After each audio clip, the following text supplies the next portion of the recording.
중앙재난안전대책본부 제1통제관입니다.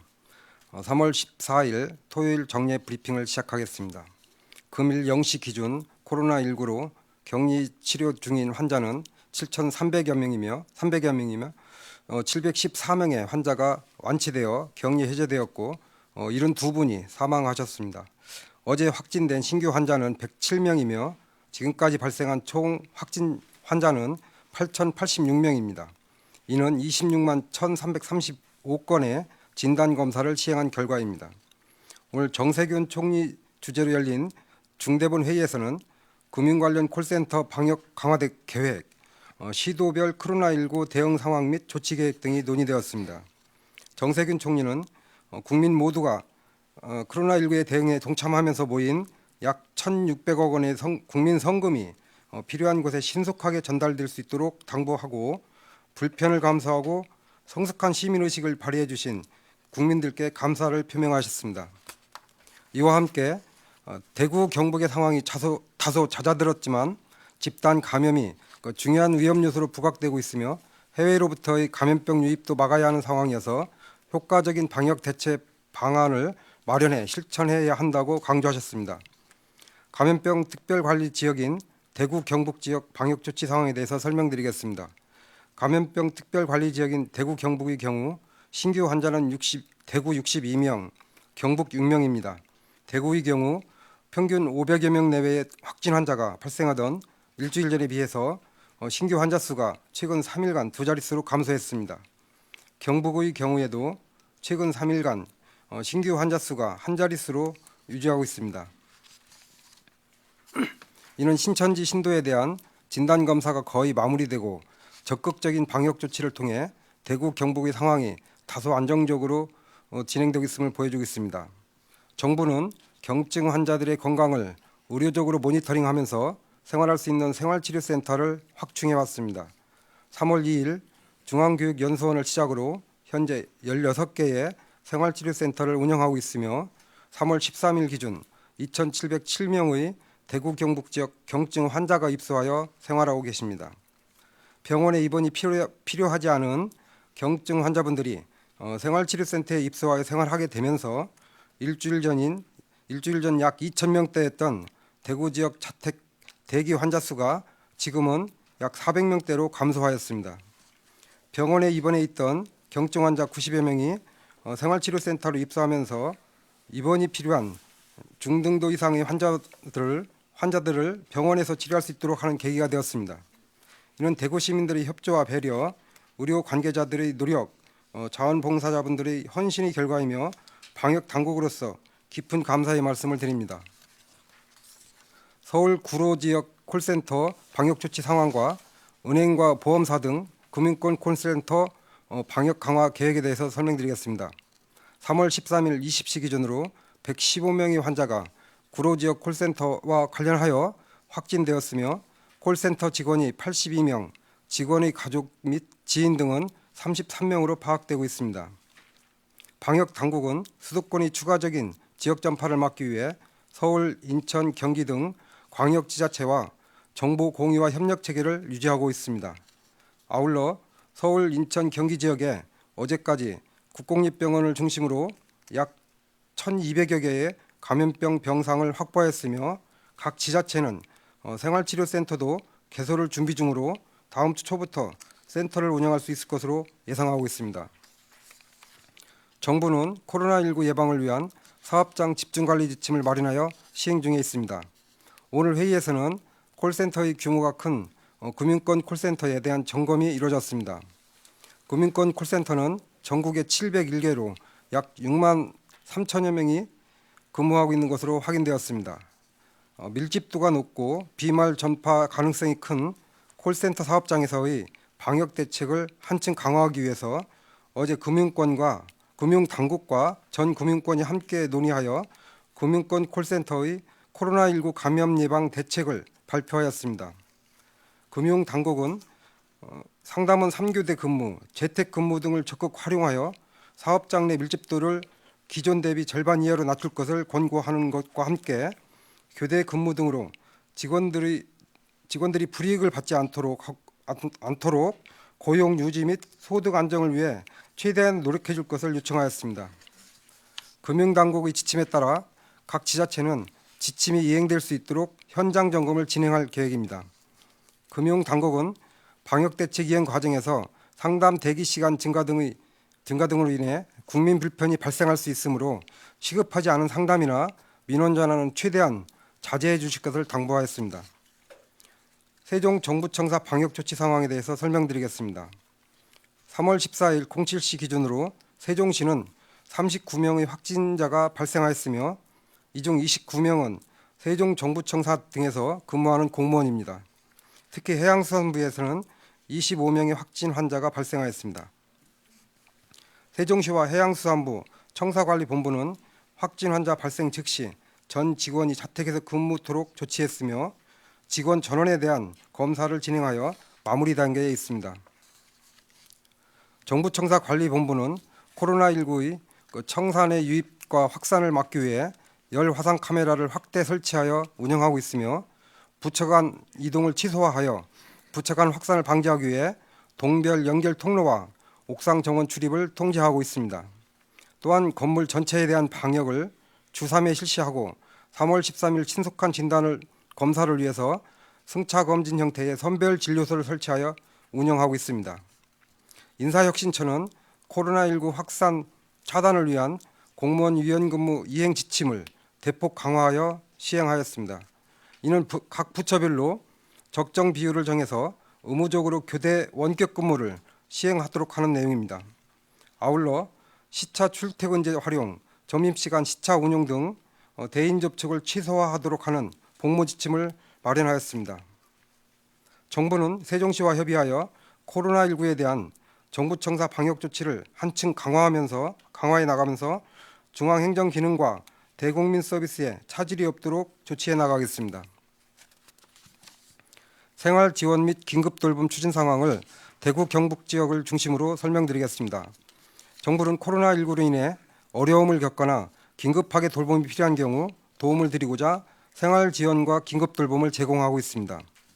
코로나19로 인해 가구원이 격리된 경우 지원하는 생활지원비는 읍면동 주민센터에서 신청할 수 있으며 격리된 근로자에게 유급휴가를 제공한 사업주를 지원하기 위한 유급휴가비는 국민연금공단 전국지사에서 신청을 받고 있습니다. 코로나19로 인한 피해가 큰 대구 경북 지역의 경우 생활지원비와 유급휴가비 신청이 총 1,772건 접수되었으며 향후 더 증가할 것으로 예상하고 있습니다. 이와 함께 보호자가 코로나19 확진으로 입원하거나 격리된 경우 집에 홀로 남겨진 아동, 노인, 장애인 등 돌봄이 필요한 분들을 위해 긴급 돌봄을 제공하고 있습니다. 지금까지 대구 경북 98건 등 총 164건의 긴급 돌봄을 제공하고 있습니다. 특히 대구시 사회서비스원에서는 코로나19로 인한 돌봄 공백을 촘촘히 메우기 위해 별도의 긴급 돌봄 서비스 지원단을 구축하였고 전국 각지에서 달려와 주신 요양보호사, 장애인 활동 지원사 등 돌봄 봉사자분들이 기존의 시설 종사자의 확진 등으로 서비스가 중단된 요양시설, 병원, 돌봄 필요 가정 등에서 긴급 돌봄을 제공하고 계십니다. 돌봄이 필요한 분들을 위해 먼 곳에서 흔쾌히 달려와 주신 분들께 감사드립니다. 정부는 코로나19의 지역사회 확산 방지를 위하여 최선을 다해 노력하고 있습니다. 확진 환자 수가 조금 줄어들고 있지만 아직 안심할 수 있는 상황이 아닙니다.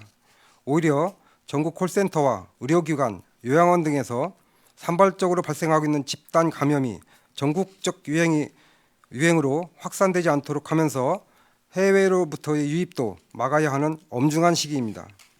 그동안 국민 여러분들께서 적극 협조해 주시고 있는 점에 깊은 감사를 드리며 힘드시더라도 조금만 더 협조해 주실 것을 당부드립니다. 오늘부터는 주말입니다. 많이 답답하시겠지만 가급적 자택에 머물며 최대한 외출과 이동을 자제하고 사람들 간의 접촉을 최소화해 주시기 바랍니다. 특히 밀폐된 장소에서 많은 사람들이 모이는 약속은 피해 주시기를 부탁드립니다. 국민들께서 지금까지 보여주신 성숙한 시민의식과 협조에 감사드리고 다 함께 힘을 모아 코로나19를 극복할 수 있도록 동참해 주실 것을 다시 한번 당부드립니다. 감사합니다. 네, 지금부터 질의응답 시간을 가지겠습니다. 배석자분들은 단상 위로 올라와 주시기 바랍니다. 먼저 14시 10분에 중앙방역대책본부 브리핑이 예정돼 있으니 방역과 관련된 구체적인 질의는 해당 브리핑 때 질문해 주시기 바랍니다. 그에 앞서 1시 30분에 식약처 브리핑도 예정되어 있습니다. 구체적인 통계 등에 대한 문의는 언론 대행 등으로 해주시면 문자 등을 통해서 공지드리도록 하겠습니다. 네, 질문은 지금 현재 세종청사 기자실에는 취재 기자님이 계시지 않아서 서울부터 질문을 받는 걸로 하겠습니다. 네, 그 질문하시기 전에 소속과 성함을 말씀하신 후 질문해 주시고 답변하시는 분들도 답변 전에 소속과 성함을 말씀해 주시기 바랍니다.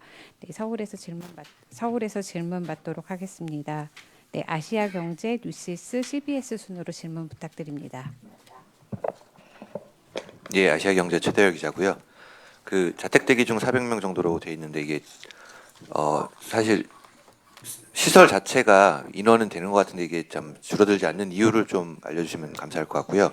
그 자택 대기 중인 환자 그 중증도 분류됐는지도 알려주시면 감사하겠습니다. 그리고 그 며칠 전에 나왔던 그 건강 상태 확인서 그 외교부 차원에서는 이제 뭐 외국과 협의를 하겠지만 이제 내부적으로 어느 정도 준비를 하고 있는지 가령 뭐 발급 주체가 누가 되는지를 좀 더 준비 진행되는 게 있으면 알려주시면 감사할 것 같고요. 마지막으로 그 계약 연기 관련해서는 현재 어느 정도 선에서 지금 논의가 되고 있는지 알려주시면 감사하겠습니다. 예, 그 계약 연기와 관련해서 먼저 말씀드리면 지금 저희가 이제 22일까지가 그 휴교 휴원 이런 과정에 있고 이제 23일부터 이제 계약이 될 건데요. 지금 저희가 그 코로나19 관련해서 지금 대구 경북 쪽에서는 다소 조금 진정세를 보이고 있지만 서울 지역의 경우에는 또 수도권 지역의 경우에 집단 감염 사례가 계속 발생하고 있어서 저희가 지금 상당히 긴장의 끈을 놓치지 않고 있는 상황입니다. 이런 상황에서 이제 계약의 연기가 필요성에 대해서는 의견이 이제 나눠지고 있습니다. 이 부분에 대해서 지금 저희 정부 내에서는 방역 당국하고 교육부하고 논의를 좀 하고 있는 상황이고요. 그 부분에 대해서는 좀 결정이 되면 발표를 해드릴 것 같습니다. 그리고 그 지금 대구 지역에 저희가 이제 생활치료센터를 계속 확장을 해 나가면서 자택 대기를 갖다가 대기 환자 수가 지금 이제 줄어들고 있습니다. 줄어들고 있고 다만 이제 매일매일 저희가 이제 발생하는 그 환자 수가 이제 누적이 돼서 실제로 아직 그 400명대 수준을 갖다가 유지하고 있는데요. 아마 오늘 정도 이제 입소가 되면은 더 확 줄어들 것 같습니다. 그런데 저희가 이 시설을 입소시킬 때 이제 중증도 분류를 또 하고 중증도 분류한 상태에서 시설에 입소하지 않고 집에 계신 분들이라 하더라도 저희가 모니터링을 계속 합니다. 지금 저희가 그 의사분들이 5분이 3교대로 해서 집에 계신 분들에 대해서 의료적으로 어떤 문제가 있는지 계속 그 모니터링을 하면서 그분들한테 문제가 있을 때는 바로 대구 동산의료원으로 환자를 이송을 해서 거기서 메디컬 체크를 한 다음에 병원에 입소를 하거나 아니면 상급 병원으로 이송하는 그런 시스템을 가지고 있습니다. 결론적으로 다시 말씀드리면 현재 그 자택 대기하는 환자에 대해서는 이 환자 분류를 지금 현재 하고 있고 그 다음에 그분들이 가급적이면 최대한 빨리 그 생활치료센터에 입소할 수 있도록 그렇게 지금 하고 있습니다. 그리고 세 번째 건 제가 그 정확하게 질문을 지금 듣지를 못했는데 다시 한번 말씀해 주시겠습니까? 그 중간에 한 건데 건강 상태 확인서 그 외국과 협의 중인 거 말고 그러니까 뭐 발급 주체라든가 이런 그 복지부 차원에서 좀 진행 중인 상황이요. 건강 상태 확인서에 대해서는 저희가 이제 그 질병관리본부에서 지정된 의료기관이 있습니다. 그 기관 중에서 이 해당 의료기관이 이제 동의하는 경우에 거기에서 건강 상태 확인서를 발급받을 수 있도록 그렇게 지금 하고 있고요. 그 기관 숫자는 지금 점점 더 늘어나고 있습니다. 제가 기억하기로는 한 5개 기관 정도 되어 있는데 추가로 더 늘어나는 걸로 지금 알고 있습니다. 네, 뉴시스 기자님. 예, 뉴시스의 고무서입니다. 먼저 아까 논의 중이라고는 하셨지만 학부모들도 좀 준비가 필요해서 개학 연계에 관한 결정이 한 언제쯤 정도 나올 거라고 생각하시는지 질문 하나 드리고요. 그리고 어제 다중이용 시설 내 근무하는 검사받지 않은 신천지 신도에 대한 검사를 진행하겠다고 하셨었는데 한 3천여 명 정도. 여기 지금 검사 혹시 뭐 결과가 좀 나온 게 있는지 있으면 좀 말씀 부탁드리고, 그리고 이분들은 저기 현재 근무를 하고 계시는 건지 그걸 좀 부탁드리고요. 그리고 수도권에 혹시 지금 뭐 보고된 생활치료센터 지정된 게 혹시 있는지 좀 부탁드립니다. 그 수도권에는 지금 서울시에서 서울시하고 경기도가 그 준비를 하고 있습니다.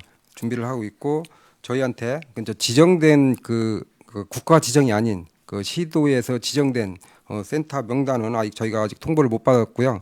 지금 각 수도권의 경우에 지금 몇 개씩 다 지정을 하도록 돼 있습니다 이미. 그리고 준비를 하고 있습니다. 그리고 일부는 내일 월요일 날 이제 개원하는 걸로 준비를 하고 있고요. 그다음에 이제 신천지 관련해서는 저희가 지금 병원하고 각 시설에 근무하는 사람들의 명단을 지금 보냈고 지금 현재 네 요양병원하고 요양시설에 대한 종사자들을 갖다가 저희가 1,363명을 명단을 통보를 해서 71%가 지금 현재 검사가 완료가 됐습니다. 그리고 나머지 부분에 대해서도 신속하게 지금 검사를 추진 중에 있고 추가로 이제 병원, 어린이집, 유치원, 사회복지시설 종사자에 대해서도 3,162명을 보냈는데 그 부분도 신속하게 지금 검사를 하도록 조치하고 있습니다. 그다음에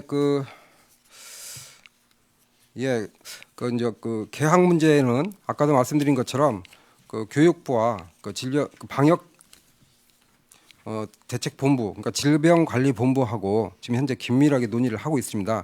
이제 그 긴밀한 논의를 통해서 저희 중소본하고 협의가 된 다음에 어떤 의사결정이 이루어질 수 있는데요. 지금 학부모님들께서 또 준비해야 되는 부분도 생각을 해서 저희가 최대한 빠른 시일 내에 결정을 하기 위해서 여러 가지를 검토를 하고 있습니다. 네, CBS 기자님.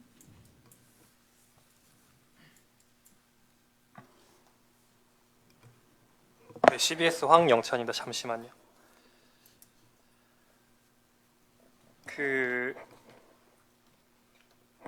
코로나19 성금이 정부나 지자체로 가는 게 아니라 NGO들이 일단 즉각 받다 보니까 즉각적으로 필요하지 못한 곳에 지원한다는 지적이 있는데 여기에 대한 성금 활용 방안을 좀 구체적으로 알려주시면 좋겠고요. 또 다른 사람의 주민번호를 도용해서 마스크를 구매하는 사례가 여러 건 나오고 있는데 이에 대해 정부의 대책을 여쭙고 싶고요.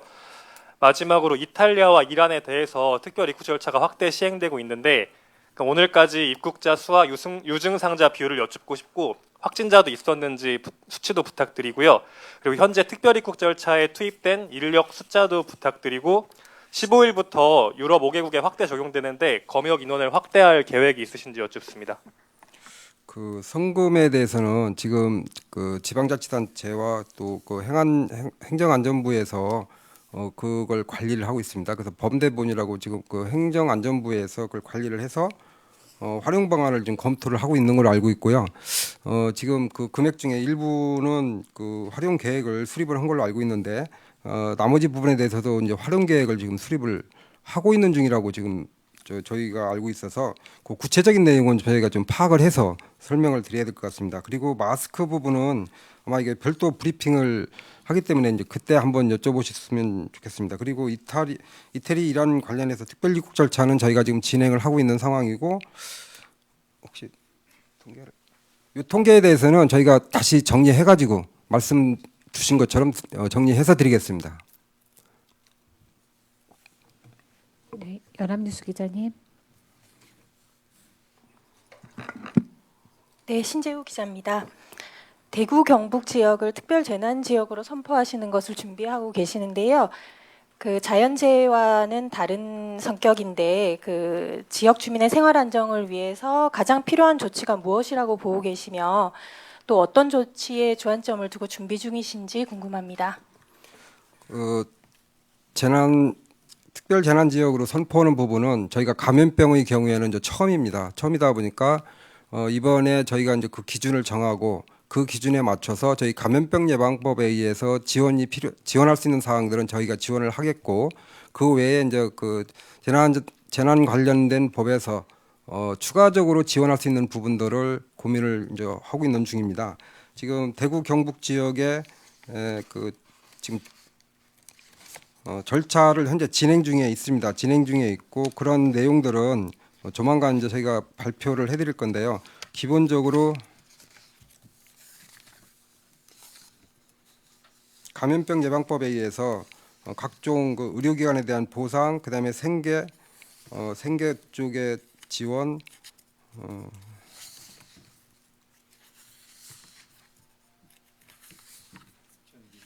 혹시 저기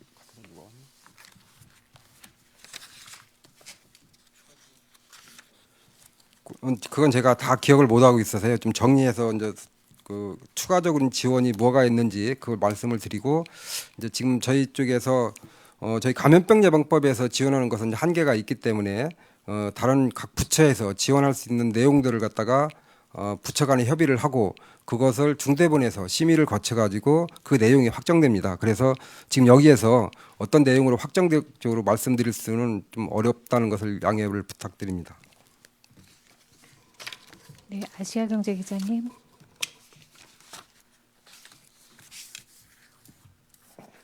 예, 그 어제 병의정 협의체인가요? 거기 논의하신 내용을 좀 알려주시면 감사하겠습니다. 저희가 이제 의료기관이 지금 코로나19와 관련해서 여러 가지 이제 어려운 점이 많이 있습니다.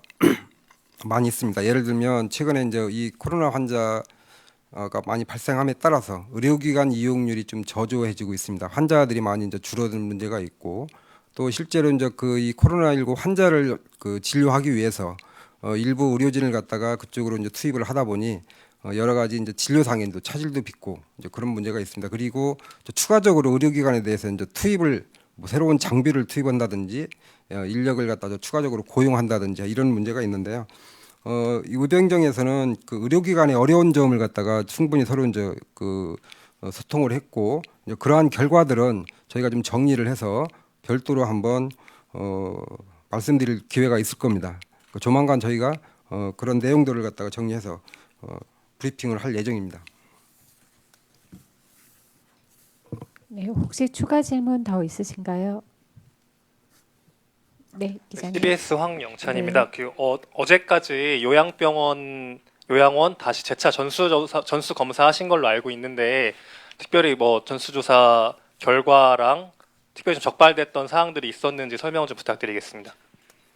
그런 전수조사가 있는데. 예, 특별관리 전담반장입니다. 그거 요양원과 요양병원 종사자는 3월 10일 날 1,363명을 각 지자체에 보내서 이분들에 대해서 검진을 하도록 그렇게 요청을 했습니다. 지금 현재 어제부로 71%를 검진을 했고 이 나머지도 신속하게 이루어질 것으로 보입니다. 그리고 지금까지 71% 검사 중에는 아직 양성 확진자는 아직 없다는 말씀을 드리고, 그다음에 2차 명단은 어제 3월 13일 날 병원하고 어린이집, 유치원, 사회복지 생활시설 신도 종사자 3,162명, 그러니까 검진을 받지 않은 3,162명 명단을 지자체에 내려보냈습니다. 그래서 이분들도 신속히 검사를 받아서 이 감염 여부를 확인하는 그런 절차가 진행 중에 있습니다. 네, 추가 질문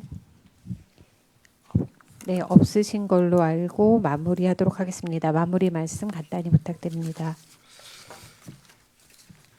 예, 주말을 맞이해서 저희가 지금 그 경북이나 대구 지역은 다소 안정세를 보인다고 저희가 섣불리 판단해서 조금 그 해이지기 쉽습니다. 그러나 지금 대구 경북의 경우에는 다소 그 진정세를 보이고 있지만 수도권의 경우에는 집단 감염 사례가 계속 발생을 하고 있습니다. 그렇기 때문에 아직은 저희가 긴장의 끈을 놓을 때가 아니다 이렇게 생각을 하고 있고요. 그래서 앞으로 그 사회적 거리 두기도 계속 실천을 해 주시기를 부탁드리고 또 개인위생 수칙도 잘 준수해 주실 것을 부탁드리겠습니다. 네, 이상으로 브리핑 마치도록 하겠습니다. 참가해 주셔서 감사합니다.